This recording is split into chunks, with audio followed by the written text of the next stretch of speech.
అనుకోండి దయచేసి. పవన్ కళ్యాణ్ అనే వ్యక్తిని మీ పెరుగుదల కోసం, మీ ఎదుగుదల కోసం పంచింగ్ బ్యాగ్ లాగా వాడుకుంది చాలు, ఇంకా ఆపేసేయండి. ఈ రోజున నాయకులకి, ఆడపడుచులకి, మహిళా నాయకులకి, అందరికీ చెప్తున్న నాయకులకు కూడా, కార్యకర్తలకి, జన సైనికులకి నా సహనం ఇంక ఇప్పుడు దాకా చూపించాను. ఒక పుష్కరం తర్వాత నేను నా సహనం భరించాను, అందరినీ భరించాను. ఇక భరించడంలో కాన్సిక్వెన్సెస్ ఉంటాయి ఎవరికైనా సరే. నాకు ఆ భయాలు లేవు. నాకు అసలు ఓడిపోవడాలు, గెలుపుల మీద నాకు ఏమీ లేదు. నేను ఎప్పుడు ముందుకే వెళ్తాను. అంతేగాని కూర్చోబెట్టి వీళ్ళనంటే ఈ మాట అంటే ఓట్లు పోతాయండి, వాళ్ళనంటే ఇది పోతుందండి, ఆ భయాలు చేసేసే దేశాన్ని ఇక్కడ దాకా పట్టుకొచ్చారు అందరూ.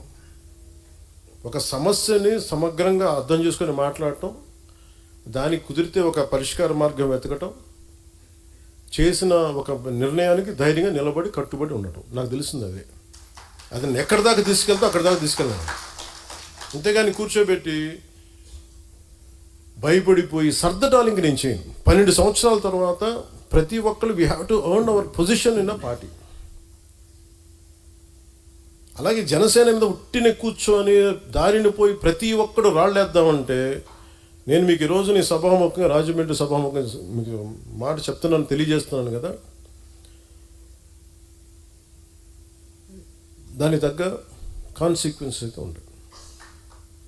ఎందుకంటే దీన్ని మీరు తర్వాత నన్ను తిట్టుకోండి, తిమ్ముకోండి, కానీ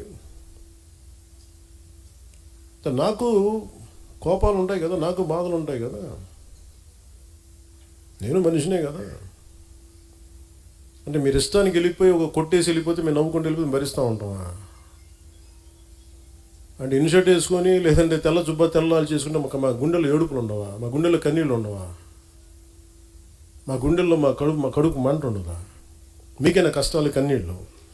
మీరు ఎవరినైతే అనేసి వెళ్ళిపోవచ్చు, మేమేమో ఎవరిని అనకూడదా? కౌంటర్స్ కూడా ఇవ్వకూడదు, భరించాలా? దేనికి? మేము రాజకీయాల్లో ఉన్నామన్నా, అంతకుముందు మేము యాక్టింగ్లో ఉన్నామన్నా, అంటే పేరు ప్రఖ్యాతులు మేము చేసుకున్న తప్పు, మేము వచ్చింది మాకైనా శిక్ష అది. రోడ్డును పోయి ప్రతి ఒక్కడు ఇట్లా అంటామంటే మేము ఎందుకు కూర్చుంటాం, ఎందుకు భరిస్తాం? మేము భరించినంతకాలం భరించాం. చాలా కాలం చెప్పాను, చాలా సంవత్సరాల క్రితం చెప్పాను, భరిస్తాం, సహిస్తాం, అవసరమైతే తాట తీస్తాం అని. ఇది నేను సరదాగా చెప్పలా, అదేదో సినిమా డైలాగులుగా చెప్పాలి. నాకు ఉన్న చిరాకు, విసుగు. ఎందుకంటే చాలా సగటు మనిషి కోపం నాది. భరించి భరించి భరించి ఎంతకాలం భరిస్తాం? దేనికైనా హద్దు పొద్దు ఉండదు ఎవరికైనా. కొన్ని టీవీ ఛానల్స్ ఉంటాయి, వాళ్ళు బెదిరిస్తూ ఉంటారు. ఇప్పుడు మొన్నేదో సివిల్ సప్లైస్ గురించి ఏదో న్యూస్ వస్తుంటే విచిత్రమైన, ఇందాక చెప్పాను కదా, బయట డోర్ తెరవడు, మనకి లోపల డోర్ తెరుస్తాడు. నేను ఒక జనసేన నాయకుడికి ఇంకో జనసేన నాయకుడు ఆ టీవీకి లీడ్ ఇచ్చాడు. నాకు అది కూడా తెలుస్తూ ఉంటుంది. ఏం మాట్లాడదాం? సివిల్ సప్లైస్ ఏదో రైస్ ఇట్లా ఉంది, అది ఇదని మాట్లాడితే నాకు ఆశ్చర్యం కలిగింది.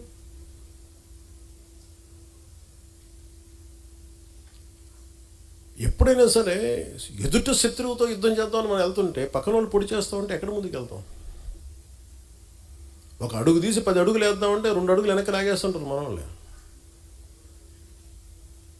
అందుకని ఇంక నేను ఇప్పటిదాకా నేను పార్టీ పగ్గాలు పూర్తిగా ఎందుకు తీసుకోలేదంటే, నాకు అనుభవాలతో రాటు తేలిన సమూహం వచ్చేవరకు నేను వెయిట్ చేద్దాం. పుష్కర కాలం వెయిట్ చేశాను. పుష్కర కాలం తర్వాత మీ అందరికీ అనుభవాలు వచ్చినాయి. ఒక ఐడియాలజీ నమ్మితే దాన్ని ఎక్కడి దాకా పట్టుకురాగలం మీకు చేసి చూపించా. ఇప్పటి నుంచి పార్టీకి సంబంధించిన కార్యాచరణ చాలా బలంగా ఉంటుంది. చాలా చాలా చాలా బలంగా ఉంటుంది. ఎందుకంటే నేను ఇంకా నాయకులు తప్పులు కానీ ఎవరైనా సరే నేను ఉపేక్షించాను. నేను పబ్లిక్గా చెప్పేస్తాను. ఎందుకంటే మీరు పబ్లిక్గా మీ ఇష్టాలకి మీరు మాట్లాడేస్తున్నప్పుడు నేను మిమ్మల్ని కూడా నుంచోబెట్టేస్తాను, కార్యకర్తల ముందు నుంచోబెట్టేస్తాను. ఒక కార్యకర్త తప్పు చేస్తే మిగతా కార్యకర్తలు కూడా దాన్ని కరెక్ట్ చేసుకోవాల్సిందే. మనందరం కలిసి ఒక తాటిపైన నడుద్దామంటే అందరికీ బాధ్యత లేకపోతే, మటుకు ఏకాభిప్రాయం లేకపోతే మీరు ఉండద్దు దీంట్లో. సంతోషంగా వెళ్ళిపోయి నాకు ఇబ్బంది లేదు. ఒక సైనిక పఠాలంలాగా ముందుకు వెళ్ళాలంటే అందరూ ఫార్వర్డ్ మార్చి వెళ్తుంటే మీరు బ్యాక్వర్డ్ మార్చి, మీరు సైడ్ వేస్ మార్చి, లేదంటే బాయినెట్ తీసుకొని పక్కన డొక్కలో పొడుస్తూ ఉంటే మటుకు ఊరుకోం. ఇక నేను చాలా చాలా నలిగి భరించి విసిగిపోయి ఉన్నాను ఇక్కడ. ఇట్స్ ఎనఫ్ అనిపించింది నాకు. మీరే అవాయిడ్ చేసి నా దాకా తీసుకురాకండి. నేను దీన్ని ఇంకెందుకంటే మరి 12 ఎందుకు చెప్తున్నానంటే, మీ అందరికీ కూడా పక్క రాష్ట్రంలో ఒకరు విజయం సాధించగానే మొత్తం ఎంత కొట్టుకుపోయారు అందరూ. ఇలా చేస్తుండొచ్చు కదా, అలా చేస్తుండొచ్చు కదా అంటే, పోనీ ఇప్పుడు ఇస్తారా సపోర్ట్ నాకు?